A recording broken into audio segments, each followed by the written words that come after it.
Electric current. अब ध्यान से देखिए इस बात को, विद्युत धारा दो शब्दों से मिलकर बना है। कितने शब्दों से मिलकर बना है? दो शब्दों से। पहला होता है जिसमें विद्युत, विद्युत का अर्थ होता है आवेश से। किससे होता है? आवेश से। और धारा यानी क्या होता है? बहना, यानी आवेश का बहना। क्या कह सकते हैं? आवेश का बहना। अब जैसे hello everyone, welcome to all of you guys. तो कैसे हैं आप सभी लोग? मैं उम्मीद करता हूं कि आप सभी लोग बहुत ही अच्छे होंगे, अपनी स्टडी कंटिन्यू रख रहे होंगे। दोस्तों आज का सेशन में हम लोग फिजिक्स का चैप्टर नंबर 3 स्टार्ट करने वाले हैं, तो जल्दी से आज के सेशन में जुड़िएगा और सेशन को स्टार्ट करते हैं। आज का सेशन बहुत ही इंपॉर्टेंट होने वाला है। जल्दी से आप अपने दोस्तों को ये वाला सेशन शेयर कर देना ताकि वो भी होने वाले डेरिवेशन और थ्योरी को अच्छी तरह से समझ पाएं। आज हम लोग विद्युत धारा का इंट्रोडक्शन देखने वाले हैं, जल्दी से जुड़ जाइए आज के सेशन में। तो इस चैप्टर में हम सबसे पहले जानेंगे विद्युत धारा के बारे में। किसके बारे में जानेंगे? विद्युत धारा के बारे में, जिसे इंग्लिश में कहते हैं इलेक्ट्रिक करंट। क्या कहते हैं सर? Electric current. ठीक है सर, जिसे इंग्लिश में कहते हैं यहाँ इलेक्ट्रिक करंट। अब ध्यान से देखिए इस बात को, विद्युत धारा दो शब्दों से मिलकर बना है। कितने शब्दों से मिलकर बना है? दो शब्दों से। पहला होता है जिसमें विद्युत, विद्युत का अर्थ होता है आवेश से। किससे होता है? आवेश से। और धारा यानी क्या होता है? बहना, यानी आवेश का बहना। क्या कह सकते हैं? आवेश का बहना। अब जैसे कोई भी झरना अगर बहता है तो वो आपका वो जो प्रवाह होता है, धारा प्रवाह होगा, वो किसमें? कोई ना कोई प्रवाहित होगा, उसके कोई ना कोई उसकी समय के रिस्पेक्ट में दर होगी। ठीक है, तो अतः हम यहां से कह सकते हैं कि आवेश प्रवाह की दर को, आवेश प्रवाह की दर को विद्युत धारा, विद्युत धारा कहते हैं। आवेश प्रवाह की दर को विद्युत धारा कहते हैं। ठीक है, अब किसी चालक में अगर आवेश की प्रवाह हो रहा है तो उसे हम लोग क्या कहेंगे? विद्युत धारा। ठीक है, अब आप लोगों ने फर्स्ट चैप्टर में एक सूत्र पढ़ा था, Q बराबर IT। ठीक है, इस सूत्र में अगर हम I बराबर Q/T रखें और यदि आप T यानी कि आपका जो T है, समय है, समय T का मान 1 सेकंड कर दें। कितना कर दें? 1 सेकंड। तो अतः हम यहाँ से क्या कह सकते हैं? आपकी एक नई परिभाषा आएगी, अथवा दूसरी वाली परिभाषा आप देखिए, I बराबर क्या हो जाएगा? Q। ठीक है, I बराबर क्या हो जाएगा? Q। अतः हम यहाँ से क्या कह सकते हैं कि एकांक समय में प्रवाहित होने वाले आवेश को क्या कहते हैं? विद्युत धारा कहते हैं। तो दूसरी वाली परिभाषा होगी आपकी, किसी चालक में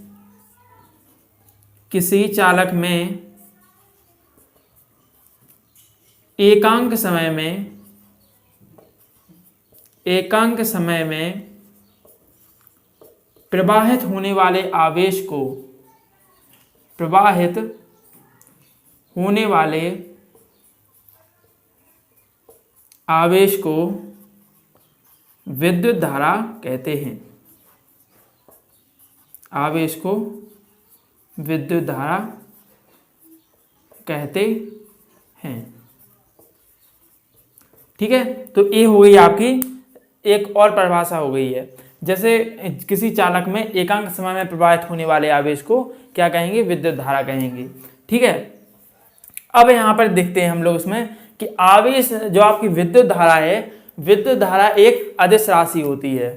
कैसी होती है सर? एक अदिश राशि होती है। ठीक है, तो इसके बाद हम देखते हैं यहाँ पर विद्युत धारा की गुण के बारे में। तो विद्युत धारा क्या है? एक विद्युत धारा एक कैसी राशि है? अदिश राशि है, अदिश राशि है। अब अदिश राशि क्यों है ये समझिए। ये क्या है कि आपका अगर कोई राशि, जैसे आपकी विद्युत धारा है, तो विद्युत धारा एक अदिश राशि होती है। यदि कोई विद्यार्थी है तो उसमें विद्यार्थियों वाले गुण होना भी आवश्यक होता है, तभी वो विद्यार्थी कहलाता है। ठीक है, तो इसी प्रकार आपका जो विद्युत धारा है, विद्युत धारा क्या करती है कि जो सदिशों का बीजगणितीय योग नियम होता है, जो सदिशों का जो समांतर चतुर्भुज का बीजगणितीय योग नियम होता है, वो उसको क्या नहीं करती है, फॉलो नहीं करती है, उसका सदिशों का पालन नहीं करती है, इसलिए इसको अदिश राशि में रखा गया है। क्योंकि ये इसकी डायरेक्शन भी होती है, डायरेक्शन की तरफ भी बहती है, लेकिन ये क्या करती है कि सदिशों के जो नियम होते हैं उनका पालन नहीं करती है, अतः इसको हम लोग अदिश राशि की श्रेणी में रख देते हैं। अब एक और देखते हैं इसके बारे में पॉइंट। दूसरा पॉइंट यहाँ पर है आपका कि विद्युत धारा एक कैसी राशि है, मूल राशि है। विद्युत धारा मूल राशि भी है, मूल राशि है। ठीक है, आप सभी लोग इतना नोट कर लिए, फिर इसके बाद हम लोग और आगे बढ़ते हैं। चलिए अब इसके आगे हम लोग बढ़ते हैं।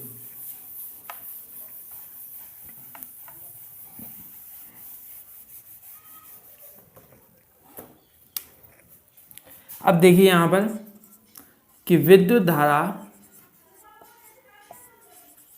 धारा को हम लोग आई से डिनोट करते हैं। किससे?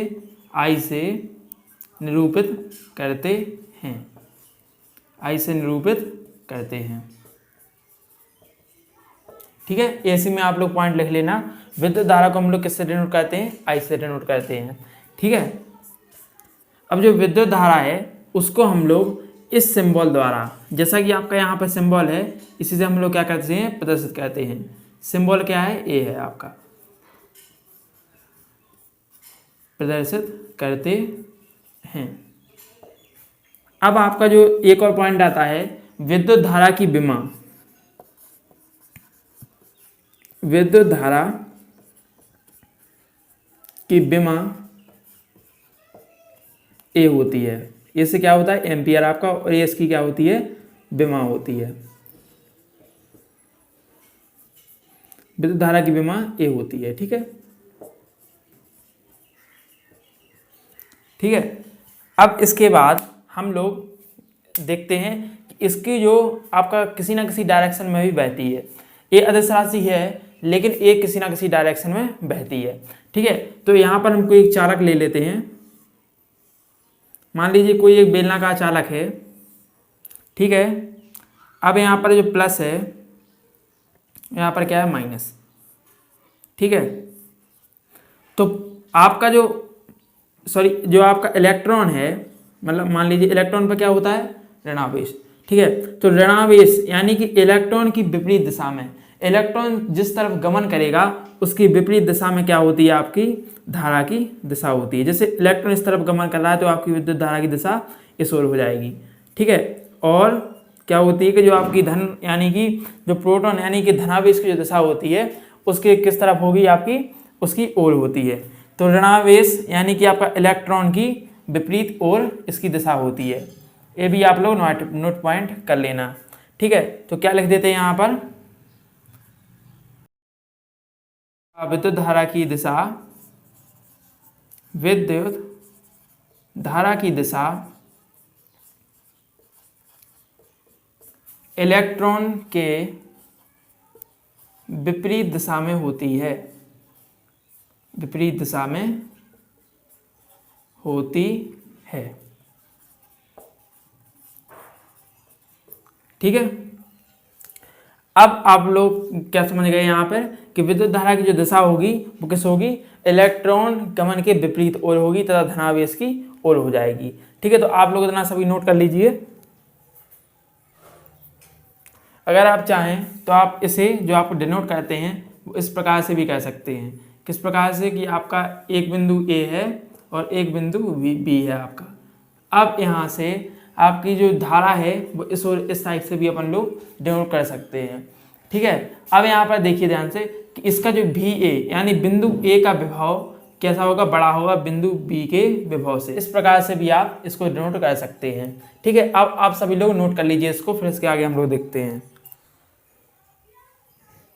चलिए अब इसके विद्युत धारा के मात्रकों के बारे में देखते हैं।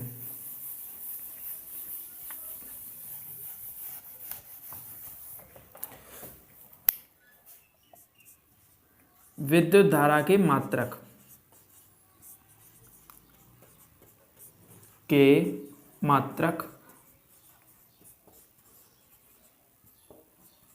यूनिट के बारे में। ठीक है, अब देखिए यहाँ से I बराबर हम लोगों ने क्या सूत्र पढ़ा था, I बराबर Q/T। ठीक है, तो यहाँ से I क्या है इसमें, जहाँ पर I क्या है, जहाँ पर I है विद्युत धारा, क्या है, विद्युत धारा, और Q क्या है, आवेश, प्रवाहित होने वाला आवेश है, और T क्या है, समय। ठीक है, अब देखिए यहाँ पर अगर इसके पहले मात्रक के बारे में हम बात करें, जैसे I बराबर Q/T है, तो Q यानी आवेश का जो आपका SI या M मात्रक होता है वो क्या होता है, कूलाम होता है। ठीक है, और समय का क्या होता है, सेकंड। तो इससे एक मात्रक आपका क्या हो जाएगा, कूलाम प्रति सेकंड। इसी को हम क्या कहते हैं, एम्पियर भी कहते हैं। क्या कहते हैं, इसी को एम्पियर भी कहते हैं। ठीक है, क्या कहते हैं, एम्पियर। अब जो है ये वे किस में है, आपका एक एमकेएस या एसआई पद्धति में मात्रक है। क्या है, एमकेएस पद्धति में क्या है, मात्रक है। ठीक है, अब इसका सीजीएस पद्धति में मात्रक देखते हैं। सीजीएस पद्धति में मात्रक देखते हैं तो सीजीएस पद्धति में जो मात्रक आता है आपका वो आता है स्टेट एम्पियर। क्या है, स्टेट एम्पियर। ठीक है, ये होता है आपका सीजीएस पद्धति में मात्रक। ठीक है, तो हमने अब यहाँ तक आपका विद्युत धारा के मात्रक भी देख लिए हैं। अब इसके बाद हम लोग देखते हैं एक एम्पियर की परिभाषा। तो जल्दी से आप सभी लोग नोट कर लीजिए, फिर इसके आगे हम लोग देखते हैं।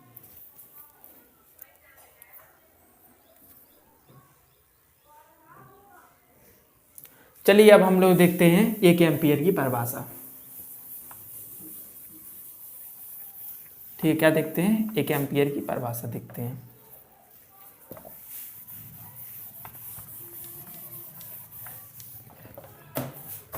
एक एम्पियर की परिभाषा, एक एम्पियर की परिभाषा क्या होती है, एम्पियर की परिभाषा।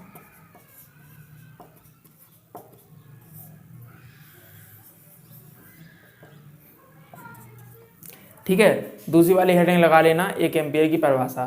ठीक है, अब देखिए I बराबर आपका सूत्र होता है Q/T। कितना होता है, Q/T होता है, जहाँ पर Q होता है आपका आवेश होता है और T होता है समय तथा I होता है आपकी विद्युत धारा। यदि हम I बराबर 1 एम्पियर कर दें, कितना कर दें, 1 एम्पियर, और T बराबर यानी समय बराबर कितना कर दें, 1 सेकंड। ठीक है, अब हम इसके बारे में देखते हैं। I बराबर क्या कर दें आपका 1 एम्पियर, और Q जैसा कहते हैं ऐसा लिख देते हैं, और T यहाँ पर है वो कितना है, 1 सेकंड है। ठीक है, तो T 1 सेकंड है, 1 सेकंड हम लिख देते हैं।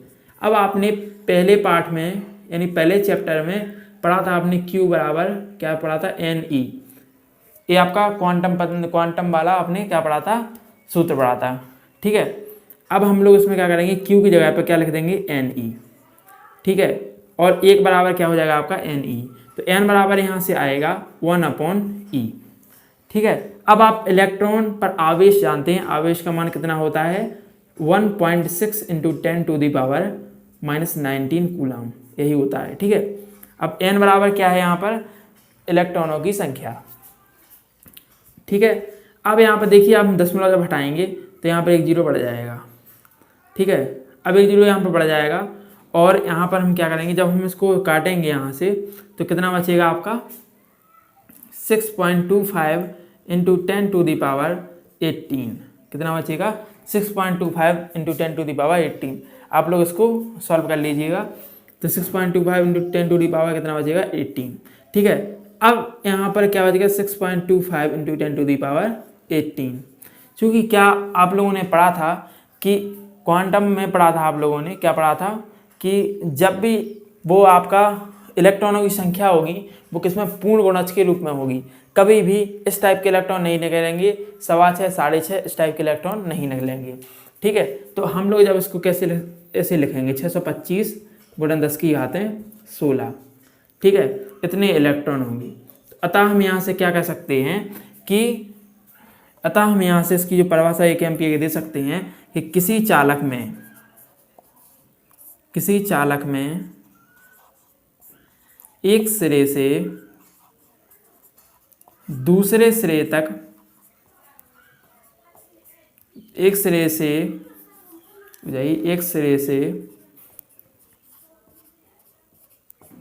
दूसरे सिरे तक 625 गुणित 10 की घाते 16 इलेक्ट्रॉन प्रवाहित होते